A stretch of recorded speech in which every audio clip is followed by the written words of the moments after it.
So many people are talking about the fact they want to get an autism diagnosis this year now that we are in 2026. And while there has been so much more awareness on autism, I think one thing that most people are missing when they are seeking a diagnosis is understanding what the autism criteria actually looks like, which is why I want to do a video today talking about the full diagnostic criteria. I'm going to be explaining what the criteria actually mean and breaking it all down into categories, because I genuinely think that self-diagnosis is completely valid. Maybe you're somewhere like the US and it's really hard to obtain an autism diagnosis, or if you're in the UK like me and you are struggling with long NHS wait times, but in the meantime you actually want to be confident in the fact that you are right in thinking that you are autistic, this video is for you. I've done so many videos mainly on my TikTok, follow me over there by the way, talking about how to actually get an autism diagnosis. And the first step that I always talk about is understanding the criteria as much as possible, because yes, you might already suspect that you're autistic. Maybe you've spent your whole life feeling as if everybody else had this manual to life that you just didn't receive. That's how I explain it anyway. But you're not quite sure what aspects of your life relate to autism. Then hopefully today that question is finally going to be answered with this video. So let's actually talk about it then. Today I will specifically be talking about the DSM5 autism criteria. And if anybody doesn't know what the DSM is, it's the Diagnostic Statistical Manual, which is used by psychologists or psychiatrists to diagnose all neurodivergent or mental health conditions, including OCD, dyslexia, autism, ADHD, bipolar, all of the above, and many, many more. Obviously today we will specifically be talking about autism, but this is where the outline is written down, particularly in the US and the UK, of how autism is actually diagnosed. So you actually have criteria A and criteria B. Criteria A of the autism criteria fits all different areas of social difficulties. So you have criteria A1, which is to do with difficulties in social and emotional reciprocity. You have criteria A2, which covers difficulties with non-verbal communication. You have criteria A3, which covers struggles with building and maintaining relationships. You must fit all of criteria A for an autism diagnosis, along with 2 out of 4 of criteria B. So criteria B includes stereotyped and repetitive movements, otherwise known as Stims. You have rigid thinking, which covers insistence on sameness, inflexible adherence to routine, or ritualized patterns of verbal and non-verbal behavior. I know that this is a lot, but we will be breaking it down, so make sure you stay tuned. We also have highly restricted interests that are abnormal in intensity or focus. And finally, we have sensory difficulties. Again, guys, you only need to fit 2 out of 4 of criteria B for an autism diagnosis. However, you will probably soon realise that you fit it in more ways that you thought you did. I definitely felt that way. In terms of the diagnosis as well, when it comes to all of the examples that I'm going to give, particularly from my own life, that's basically how I'm going to do this criteria, breaking it down. When it comes to all of this criteria as well, it must also be a lifelong struggle. You can't have just experienced these into adulthood. Maybe that would explain something else like trauma or a mental health condition. Autism is lifelong, so you need to struggle with these things from a young age. For example, for me, my earliest struggles were evident from when I was a baby, like me having to line up objects even as young as being in my high chair. So when you are looking at examples from your own life, you need to show them throughout your life. It also can't be trivial or minor struggles either. So for example, if it just causes like a minor inconvenience, or if you only struggle with these things occasionally rather than to a disabling amount, because autism is a disability, so it means that you must experience these things to a disabling amount. And finally, these struggles can't be better explained by something else like global developmental delay. I hope you guys are still following, because I know that it is a lot. The way that I'm also going to make it feel a little bit less clinical today is by using examples from my own life, which are hopefully going to help you understand how this can actually look for a real life person, especially somebody who is higher masking. For me personally, if you don't know who I am Ellie, and I am 27, but I was actually diagnosed at the age of 25. And what's crazy is 80% of autistic females are not actually diagnosed until after the age of 18. A huge reason for this is because we get so good at masking or hiding our struggles, or try to become a social chameleon, where we get negative feedback from the way that we act, especially as girls, and then as a result we will hide that behavior or try to act neurotypical so that we can fit in. So if you are watching this, I am assuming that you are either later diagnosed, later realized, or self-diagnosed, and I'm sure that a lot of these examples that I give will actually help. So let's start with criteria A1. Again, guys, you need to fit all of criteria A, so A1, A2 and A3. First of all, with A1 we have definitely deficits in social and emotional reciprocity. Or if you're struggling a little bit with how that looks or comparing that to criteria A2 and A3, the way that I differentiate those is A1 is more talking about one-on-one or individual social interactions. A2 is talking about verbal and non-verbal communication, so how you read other people and how easily you are to read, or how you approach body language and things like that. Whereas A3 is to do with long-term relationships and friendships. I hope that clears things up so you know what the difference is between each part of the criteria. So essentially all it means when it says deficits in social and emotional reciprocity is whether you struggle communicating with people in social interactions. And if you're not sure what the answer is to that, ask yourself whether you can naturally manage social interactions or whether you have to consciously think about doing them. Because again, if you are somebody who is high masking, it can be a little bit tricky sometimes to work out how you feel. But if you are going into social interactions feeling anxious or feeling overwhelmed by it, or struggling to know how to actually approach that situation, the likelihood is you probably do struggle with those. The first example that the DSM5 gives within A1 is abnormal social approach. So that could look like seeming different to your peers. Like I always felt like the odd one out whenever I was at school, and again, as if everybody else had this manual where they just knew how to interact with each other, whereas I would just stand on the outside just kind of looking in and not knowing how to talk to anybody. And it just felt all the time like I had this banner over my head showing that I didn't understand how to talk to people. And for me, when I was little, I'm sure so many of you guys watching this can relate, this was just passed off as me being shy or introverted, whereas really I literally didn't know how to approach them social interactions, which meant that I was always really standoffish. I was also really ahead developmentally, which is another thing that a lot of people mistake as you just being gifted or something like that. When I learned really early how to speak, I learned how to read really early, and I actually was hyperlexic, which I'll talk about a little bit later on. But people assume that when it comes to autism, you could only be delayed developmentally because it's quite common, especially in boys, I feel like, to have delayed speech, whereas the opposite can also be just as much a sign of being autistic as well, because it's just to do with the fact that your brain develops at a different rate versus being like at a neurotypical standard, if that makes sense. So another reason my struggles just got passed off was because I was clever. My mum always used to say, oh, she's just so clever, she's just not on the same wavelength as the other kids, when again, really that was because I was autistic. The second example within A1 is failure in normal back and forth conversation. So it might be really good to ask yourself how you approach conversations. For example, for me, this is probably why I'm so good at talking to the camera, is not in a big-headed way, is because I just overshare constantly. I always explain this as talking in paragraphs rather than sentences. Neurotypical people tend to talk in back and forths and treat it like a tennis game. So one person will say one sentence, the other person will say another sentence, then they'll say another sentence, and it's like passing the ball backwards and forwards.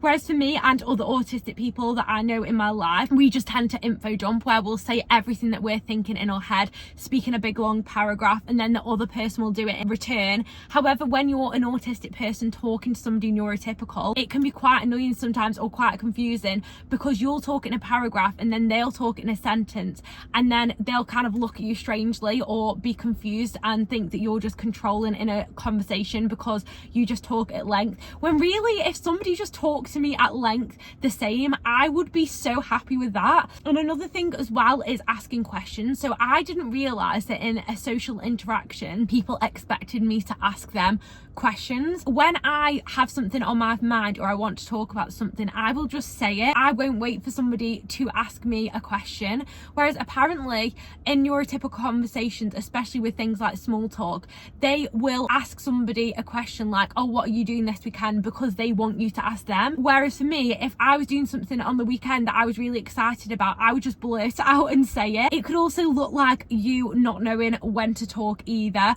So if you were in a group of people, not knowing when it is socially appropriate to say your piece, or to be accused of interrupting, or you being too quiet because you don't know if you should be saying anything at all. The next example for A1 is reduced sharing of interest, emotions or affects. And I don't know about any of you guys, so let me know in the comments, but for me this just looked like me having one default emotion or way that I would approach situations. For example, when I was little, my mum had to teach me how to talk to people because again I was super shy and introverted, literally did not know how to approach interactions. So my mum would basically just say to me, if you smile at people, they'll want to be a friend, just be positive, just be friendly.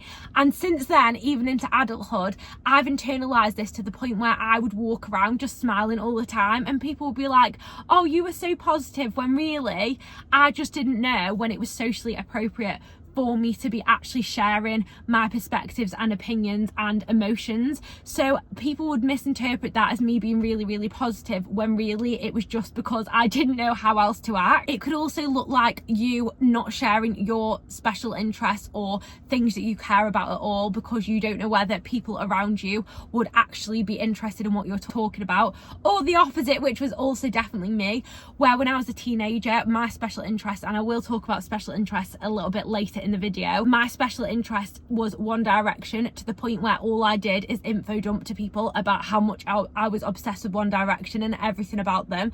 And again, this got misinterpreted as me being controlling or not caring about other people or being selfish, when really I just wanted everybody to know about what I loved, and I just wanted them to do the same with me and just tell me about the things that they like. And then the final example for A1 is failure to initiate or respond to social interactions. I did touch on this a little bit earlier, where I was talking about group situations and not knowing how to approach social interactions. But in regards to this one as well, it could also look like you not knowing how to approach other people, not knowing how to start a conversation, not knowing how to join a conversation, or you might even struggle with something like selective mutism, which is basically where you forget how to talk or you just completely stop talking in a social situation. This has always been kind of like a fight or flight thing for me, where I would be really comfortable with one person, as I said before, talking non-stop about my special interests, and then we'd be in a group of people where I wasn't so comfortable and I just wouldn't say anything, and people would be like, Ellie, why are you so quiet? Or people would say I was like kind of stuck up or something because I didn't talk, when I would talk so openly with people that I liked. But again, it was just because I did not know how to approach them interactions. Okay, that is A1. I'm gonna talk about things kind of briefly because I don't want to be talking for like 3 hours, which I genuinely would. As somebody autistic, these examples basically relate to every part of my life, so I could literally talk all day. So I'm going to try and summarize it, but if you are watching this and you want to follow along with all the examples I'm giving or things that I'm putting onto the screen, I've actually created an autism diagnostic guide, which is basically what I'm reading from right now and giving you examples from. So when I was going through my own diagnosis process about 2 or so years ago, I basically created a spreadsheet with all of my autistic traits in, and I broke it down into categories. So basically the spreadsheet that you are seeing or the screenshots you are seeing on screen is from that. So if you want to write down your autistic traits as well alongside me on this video, because that's something I used to do as well that really helped, I'll link the guide below. It is £10, but I know how many of you guys it has actually helped. It's a spreadsheet so you can put in your autistic traits as well, or anything you resonate in this video. So I'll link it below for you, and fingers crossed that is going to be helpful and stops me just babbling on during this. Hopefully it'll make it a little bit easier to follow. But yeah, you can definitely order that below if you are looking to understand your autistic traits more as well. But moving on to criteria A2, which is deficits in non-verbal communication used for social interaction. And essentially all this is saying is, do you struggle with non-verbal communication, whether that is communication that you are trying to read from other people, or whether it's non-verbal communication that you actually use yourself. So the first example the DSM5 gives is poorly integrated verbal and non-verbal communication, which is essentially the relationship between what you're saying and how you're saying it. For example, that could be focusing so much on your non-verbal communication that you forget how to talk properly. You might be so focused on making sure that you make the most appropriate amount of eye contact that you forget what you're saying, or you just give one word answer because you're preoccupied with your non-verbal communication. Because it's quite common for autistic people to have reduced non-verbal communication. In a completely unmasked setting, I would just talk like this and I would be staring up at the ceiling, whereas I'm very conscious of the fact that when I am interacting with people, I want to be engaging. However, I can't always do them things together. I can't always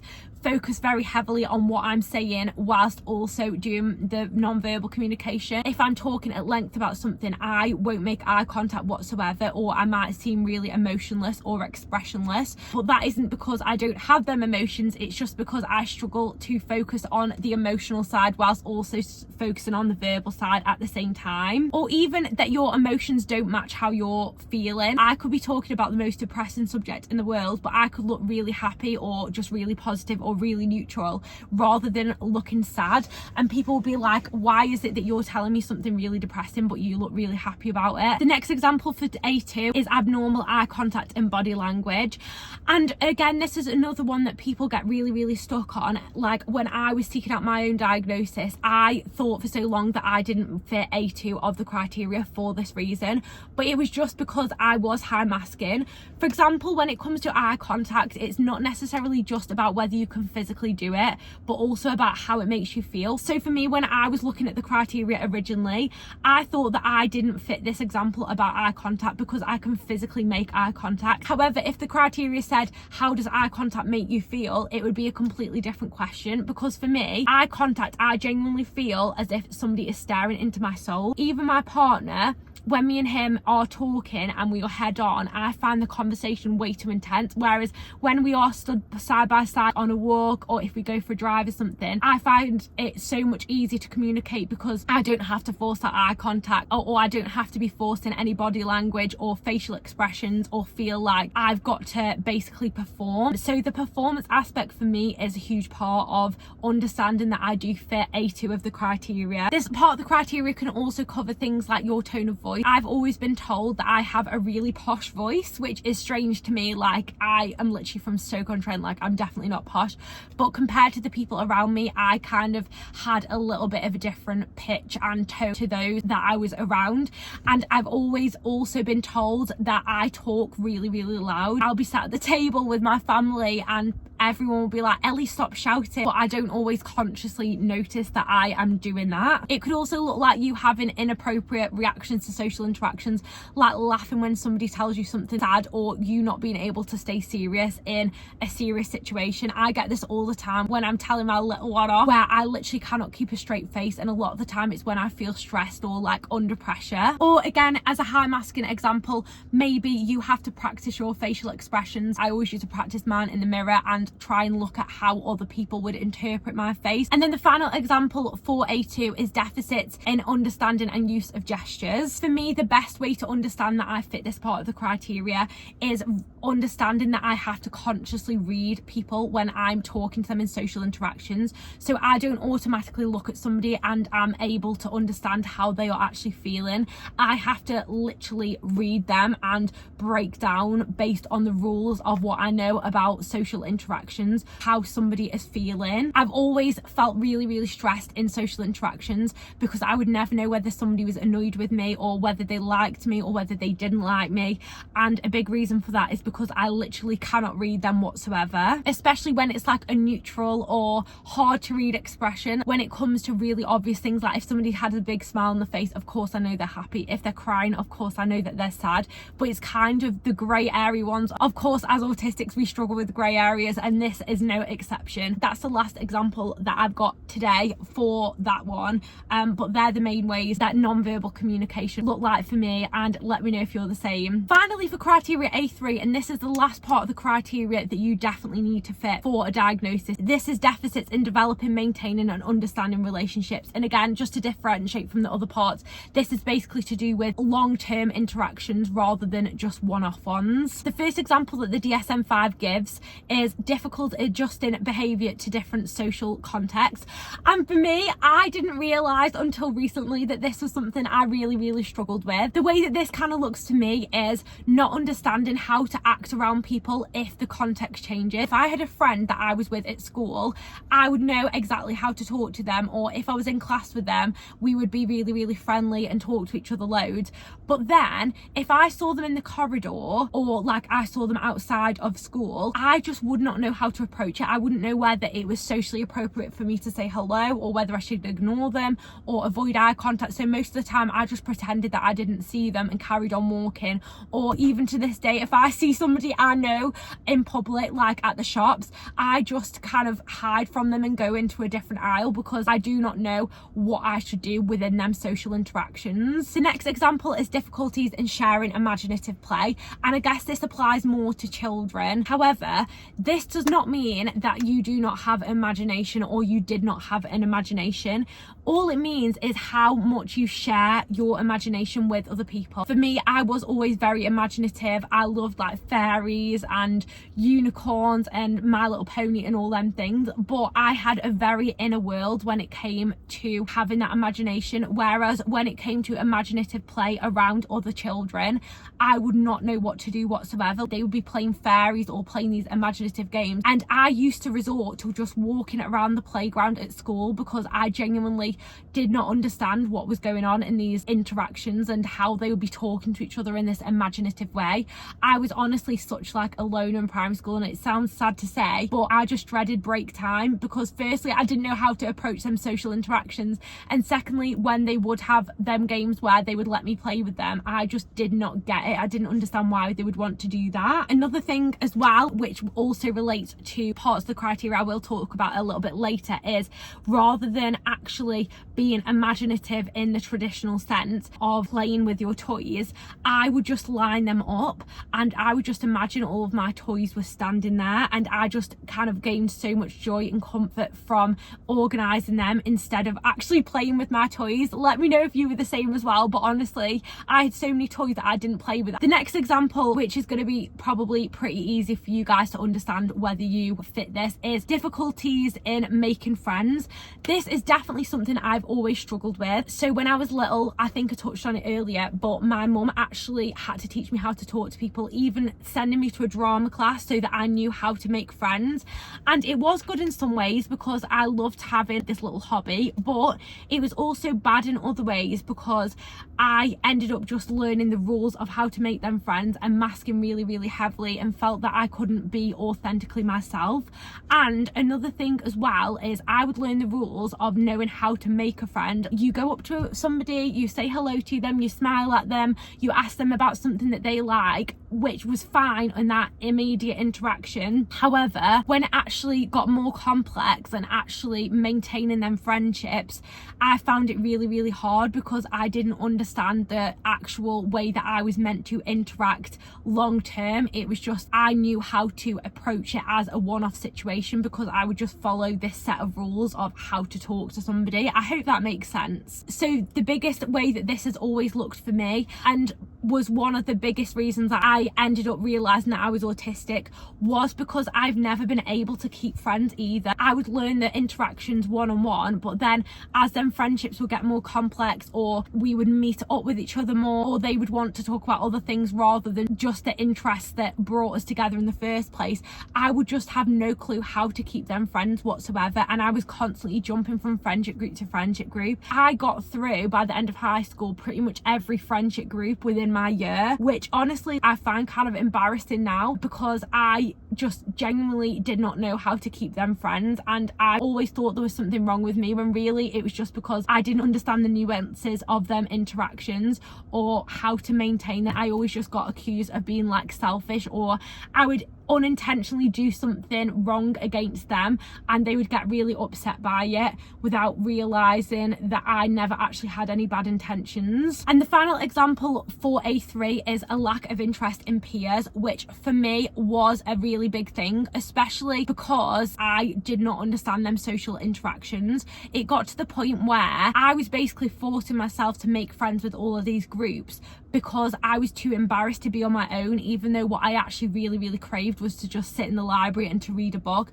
And I even remember in primary school crying to my mum and just saying, I really don't want to go out and play with the other kids, can I please just sit inside and read my Jacqueline Wilson book? Especially people around my own age as well, I really struggled to be on the same wavelength as them. I would get more joy in social interactions being around like the teachers or my parents or my parents' friends rather than kids my own age. and that's kind of something that has stayed with me throughout my life, where I've always got on really well with people much older or much younger than me. And just to finish the social interaction side, I also just want to reiterate that when you are high masking, it's also not just about how you feel during that interaction, but how you feel afterwards. So I've always craved time by myself and wanting to be alone, and the reason for that is because being around other people drained my social battery so much, to the point where after social interactions I would be so exhausted. And this is something to this day that I have struggled with, where I could be with people one day, or like over Christmas I find it really triggering where I'm around loads of people. I'm okay in the moment, or I can manage it, but then I will end up being in bed for like 3 days after, or not wanting to talk to people whatsoever. So I hope that all of them aspects of the social side have helped. However, I am going to move on to criteria B1 now, and just to remind you, you do just need to fit 2 out of 4 of criteria B for a diagnosis. So criteria B1 is stereotyped or repetitive motor movements, use of objects or speech. When it comes to motor movements, that is basically what we look at as stims. So stims can be anything that's like a repetitive movement that you use to actually regulate yourself. Like you've probably noticed during this video, I move around a lot, I'm messing with my hair, I'm moving about, I'm messing with my glasses, I'm picking my skin. Honestly, my skin's awful.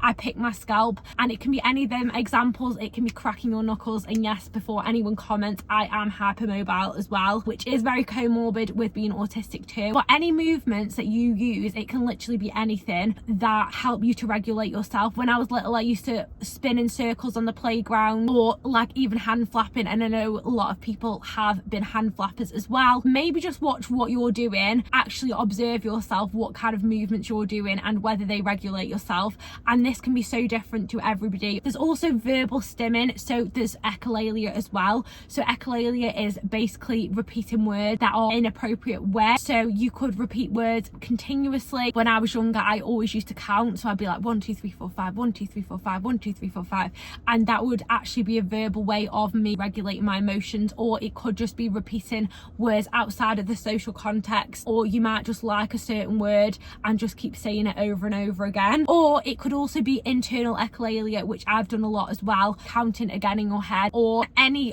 other forms of that. It's really hard for me to give loads of examples because I know it can look so different from one person to the next. And not to get on too much of a tangent, but this is why autism is a spectrum. It's not a spectrum in terms of you're more or less autistic. It's just that one person's autistic traits could look different to another person's autistic traits, but the meaning behind them and what it actually does in terms of regulating is the same from person to person, if that makes sense. The final example for this one is use of objects. So again, I did touch on this earlier, but lining objects up or spinning objects. I remember when I was younger, my brother had Hot Wheels cars, and I used to get the wheels in my hands and I would spin them, or playing with pens, or again, I've always lined objects or organising them. And this is this typical thing where everyone's like, oh my god, you're so OCD, when really it is an autistic trait rather than an OCD trait. I have also got OCD, not to go on too much of a tangent, so if you want a video specific to do with the differences between OCD and autism, then let me know. But anyway, that's basically the last example I'm going to give for B1. We still have 3 parts to get through, and it is actually going dark here, so I'm going to try and get through it as fast as possible. But again, you can also get that autism diagnostic guide that I've linked for you guys if you want to go through this, because I've just kind of given an overview of each part of the criteria, whereas that spreadsheet has actually got over 300 examples. So moving on to criteria B2, insistence on sameness, inflexible adherence to routine, or ritualized patterns of verbal and non-verbal behavior. All this is asking is how flexible your thought patterns are in different situations. So if you're struggling to know whether you need these things, ask yourself, if you didn't have them things, how would you cope? For example, with me, I am a stickler for routines, and if I'm not in a routine, it completely deregulates me, because it's actually the thing that grounds me in situations, and I use that as such a crutch to actually function in day-to-day life when I know what to expect, because so much much of the world for me feels unfamiliar and feels unpredictable as well. So the routines really help. Anyway, the first example for B2 is difficulties with transitions. So how easily can you move from one task to another? That could be individual tasks. For example, if you are working, how easily do you find it to move from working to your lunchtime? Or it could be how easily you go from the weekend to the week. I've always found Monday really triggering because it would get to the weekend, I would adjust to the fact that my routine day to day has actually changed, and then I would have to adjust back on a Monday. Even to this day now, once my partner and our little one have to go back to school and I'm back working, I find it really hard for my brain to shift from being in the weekend mode to being in the week mode, if that makes sense. It can also look like a lot of the time that I procrastinate so that I can avoid them transitions. When I get to my house, I'll sit in the car for ages on my phone, or on a Monday now I kind of have that as a bit of a reset day and do like off food shop and things like that,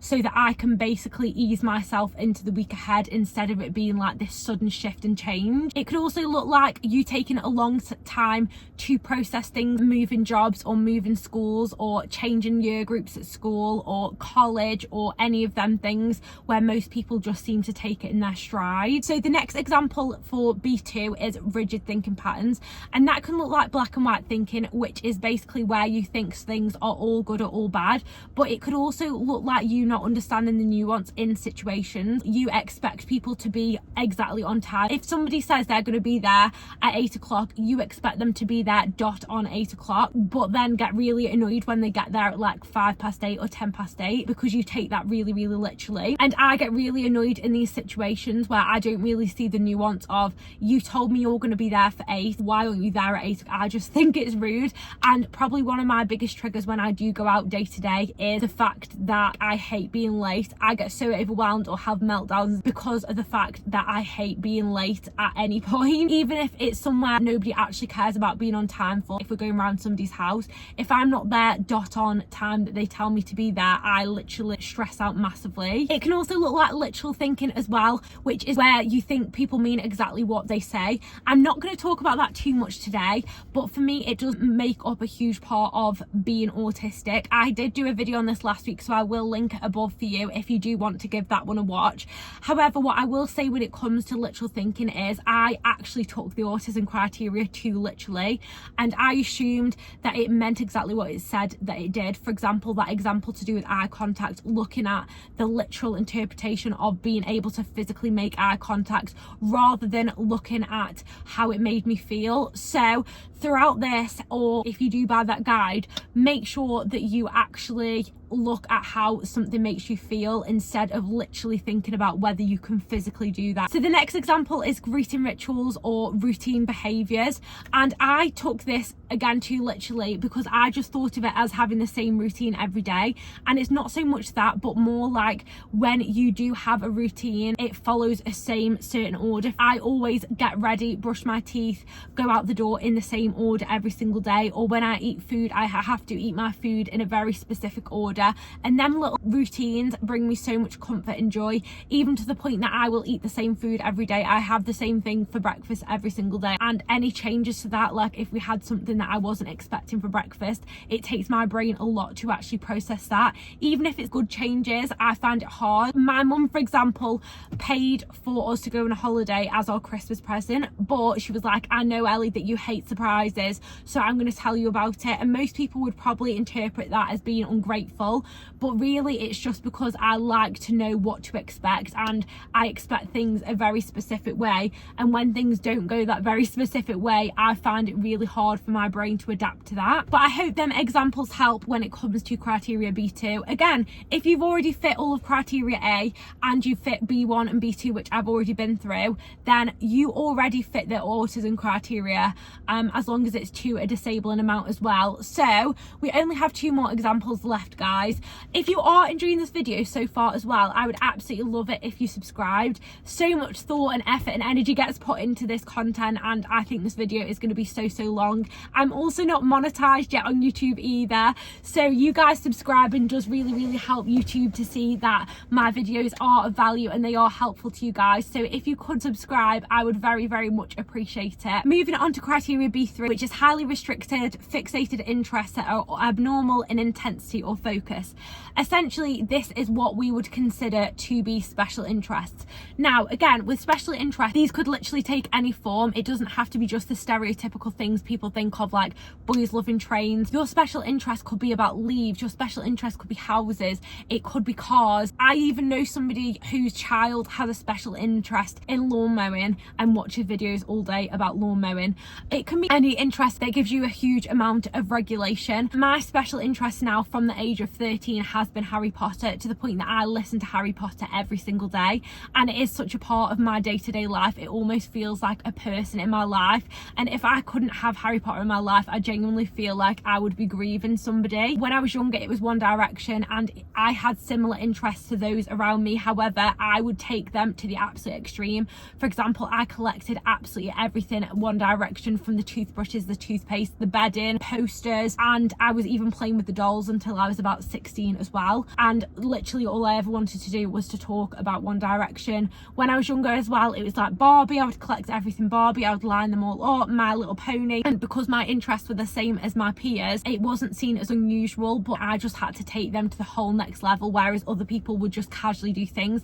And I always say that as somebody autistic, I cannot casually do anything. The next example as well is strong attachment or preoccupation with unusual objects. So you could have a strong attachment to a random object, like it could be a teddy, it could be a paperclip, it could be a hairbrush, literally anything you could have that preoccupation with. It could also look like you imposing emotions onto them things. When I was little, I always used to feel really emotional feelings towards my teddies. So like if I went to bed with one teddy one night, I would have to make sure that I went to bed with each teddy every night so that the other ones didn't feel left out or get regulated by random objects as well. It can also look like you collecting them objects too if you have got a preoccupation with those things.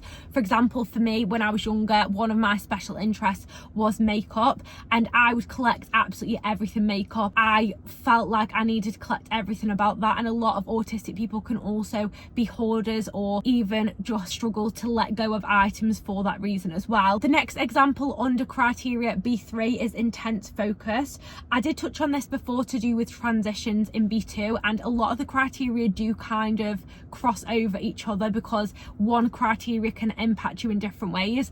But when it comes to focus, I find it really hard to transition to different tasks because I get that hyper focus to the point where I'll forget to eat. Actually, I've not even had lunch today because I have been so focused on doing this video. I will forget to drink, and so many different things that I will forget to do because I have this intense focus. It can make us really good when it comes to researching things or learning about things very deeply, but the reason it can be disabling is because it can also stop us from meeting our needs if we're thinking more about that interest rather than what we actually need to do. For example, tidy your house or brush our teeth or actually look after ourselves and eat. I hope that all makes sense, and let me know if you're the same. And then the final example for criteria B3 is phobias and fears. This isn't a huge example in the DSM5, but phobias and fears have been a huge part of my life as someone autistic, because when it comes to interests, it's not just positive interests that my mind gets preoccupied with.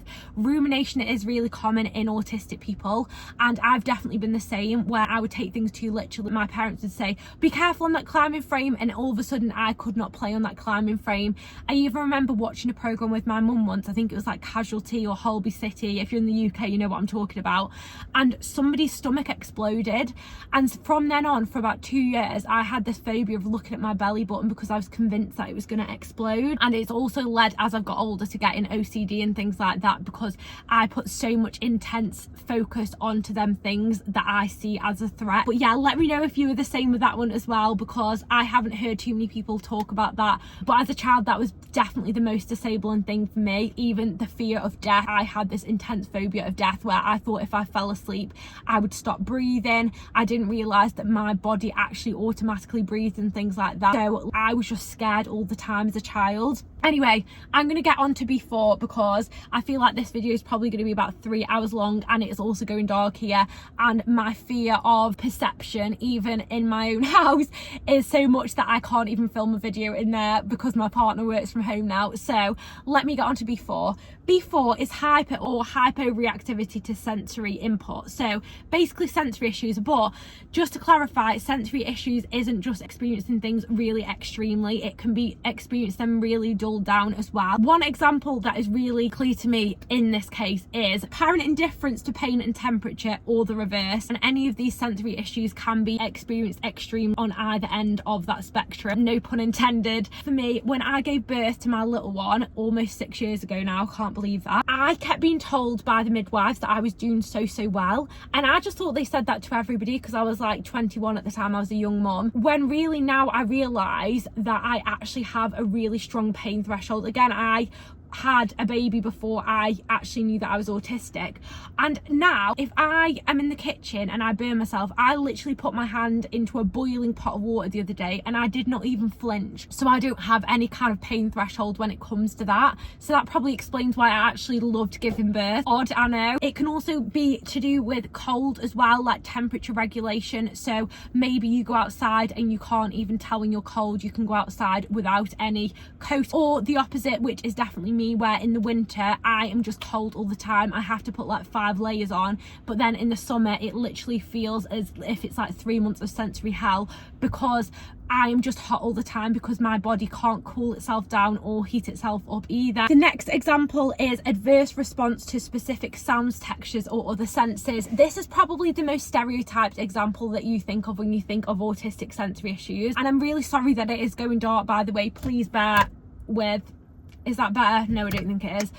When it comes to sensory issues, we think of like loud noises, which definitely is an autistic trait, getting overstimulated by loud noises. Maybe you are really struggle with textures and things like that. Maybe you're a fussy eater. It can cover any of those things. But I didn't actually realise that I had sensory issues until I got diagnosed as autistic, because for me, whenever I was in a public place, if it was loud and noisy or anything like that, I just got really anxious, but I didn't understand why until I got diagnosed. Whereas now I can't go anywhere busy. I don't know why. Last year I thought it was a good idea to get one of those like theme park passes. It was like a Merlin pass. I couldn't go because it was so overstimulating. I've had to just cancel it actually, so it didn't renew. But anxiety and overwhelm and just complete burnout from these sensory environment, any physical sense, I can't explain to you how bad it's got or how much more that I've noticed it. And it could look like you choosing the texture of a food over the taste. My favourite chocolate is Bueno, but I can't eat it because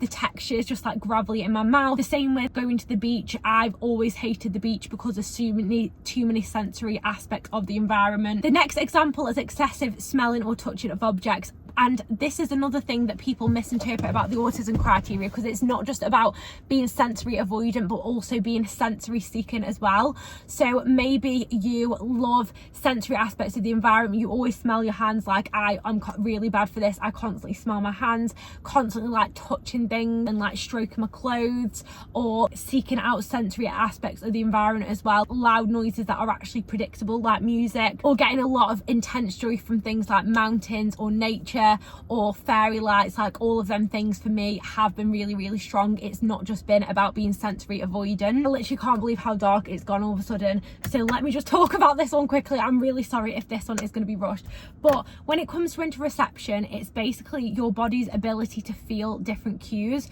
So I think this is why I can hyper-focus so much on things, because I will just forget to eat, I'll forget to drink, because my body literally can't feel them things. And this is only as well something I've realised recently, and I didn't realise this was a sensory issue because again took it too literally. Your body's ability to actually feel internal senses rather than just things that are going on externally. So for example, I don't have any sense of thirst.